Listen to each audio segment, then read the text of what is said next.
Welcome to Mr. Pronunciation Guide, where we master the art of pronouncing some of the world's most commonly mispronounced words. From tricky terms to curious names, we have you covered. Today let us dive in and learn how to say Ti amo.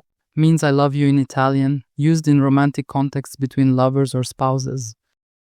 Ti amo. Ti amo. Ti amo. Ti amo. Ti amo. Ti amo. Ti amo. Ti amo. Ti amo. Ti amo. Ti amo. Check out more videos on pronouncing tricky words and names with confidence. Avoid common mispronunciations with tips from this video. If you found it helpful, I would love your support. Thanks for watching and I will see you soon.